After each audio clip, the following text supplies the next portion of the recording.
Good morning, warriors. Fernando here, God's Prepared Warrior, and welcome to Prepping Tip Wednesday. Today we're going to look at a prepping tip that maybe not a lot of people know about, and it's to know your fuel types and how to store them safely. I think this is important because number one, for myself, I'm going to be going camping here pretty soon. And, I get all of this ready myself. And I just wanted to make this video to let people know that there is a difference between things and how you can store them and how what you can do to store them long term also as well. So in a crisis, we know that fuel becomes one of the most valuable resources. You can look at all of the movies in the world, Mad Max, the new versions of that kind of series. Fuel is king. It's part of, it's a world that uses that as a commodity. So yeah, just knowing that in a crisis, fuel becomes one of the most valuable resources, right? And that's for many uses, for cooking, for heating, for lighting, and for running generators, maybe even running equipment, or just even vehicles as well. But not all fuel is created equal. You got to know this, right? And you'll need a variety to stay ready when poop hits the fan, right? Or when the lights go out, or you're gonna need different things, right? So here's kind of a breakdown of just common fuels and their uses, and also and also some storage tips for you guys. So number one, gasoline, right? You can use gasoline in generators, in vehicles, small engines, and lawn tools, right? You can use that in those kinds of things, right? You typically need to store them in approved gas cans. These are like the red containers. And so wherever you go, like Walmart, Home Depot, you'll find these gas cans around, even at your corner store. And you can add gasoline to them, and they're recognized as that's a can for gasoline, right? So you can also add a fuel stabilizer to gasoline to keep it fresh up to 12 months. But the important thing about gasoline is that you rotate it every 6 months if possible, right? And it's important to store it away from your home. If you're going to store it away from your home in a shed, you want to make sure that the shed is ventilated. And if you're going to store it in your garage, make sure you store it next to one of the vents that vents outside, right? The second type of fuel is propane. Propane is used for grills, heaters, camp stoves, lanterns, and things like that. So you wanna store these propane cylinders in a cool dark place, right?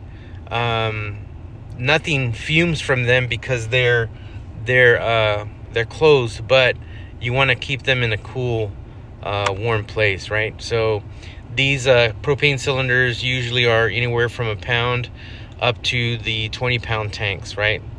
They have excellent shelf life because they're contained, like I said, and they can last indefinitely when stored properly, right?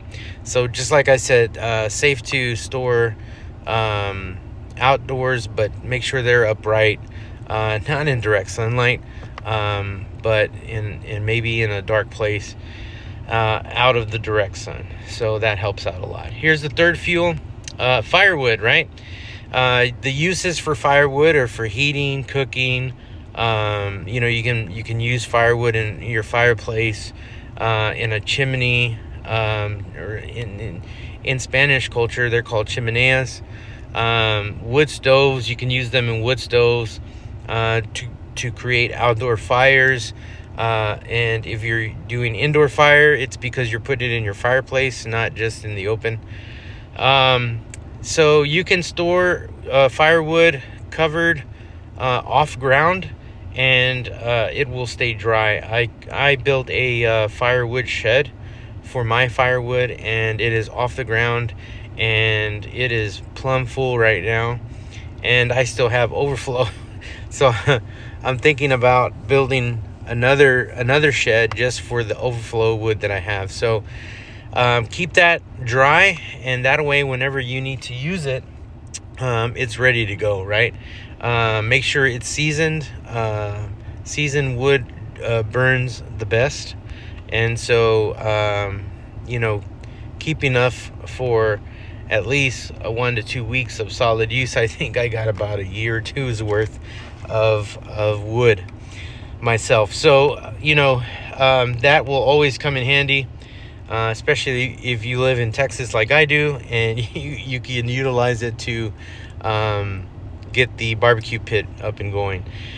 The next one is butane, right? Butane uses small portable stoves, especially like the cassette style stove that I did a video on the other day. And so here I'm going to do a video on actually using that stove here pretty soon. So make sure that those are stored in cool, dry areas. Keep them away from heat, because they can explode because they are compressed with air. They're easy to use, and they're compact. They're great for bug out bags, and they're great to go camping also as well. And so those are really good to have. The next one is a fuel source, is batteries, right? These batteries, if you didn't know, batteries have power cells in them. So they're used for flashlights, radios, medical devices, and things like that, right? Store them in a cool, dry place as well. Make sure you're stocking a variety of AA, AAA, C, D, 9 volt, and CR123, etc. And the real neat thing is you can get these in a rechargeable brand, so that you can recharge them. You don't just use them and throw them away. So that way you keep them longer, right? You can also connect them to the wall to recharge them, right? When you get those rechargeable blocks. So make sure that you are checking that out, so that way you have those as well. Make sure they're always charged if you're using the rechargeable ones. Here's the next one, kerosene. The use for kerosene is for like older style heaters, older style lanterns. You can have these lanterns in your home. You just got to be really careful with them, because if they get knocked over, they can cause a fire, things like that. But you store them in blue containers labeled kerosene only. That keeps the distinction, right? So if you have red for gasoline, you have blue for kerosene, and I think yellow is for diesel. So keep them away from the flames, and of course keep them away from children. And they actually have a long-term shelf life. The next one is alcohol, denatured alcohol. You can use emergency stoves. You can also use it as a disinfectant, fire starter. So make sure if you're going to keep it in a tightly sealed container away from the heat. And it has multi-uses, and it's great for your compact kits, right? I have a alcohol stove, and I also have a bottle for the alcohol that is it won't let it leak out of the bottle.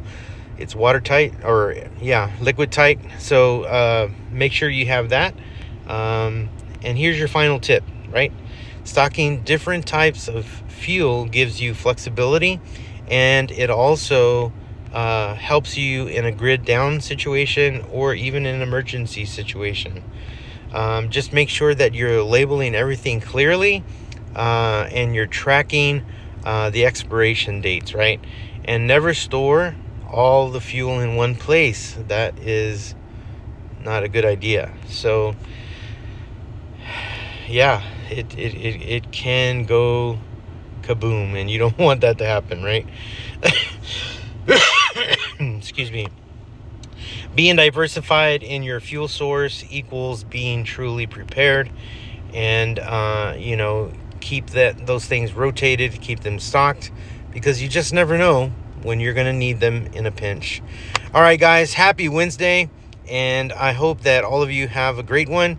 This is Fernando, God's Prepared Warrior. I'll see you on the next video. Have a blessed day.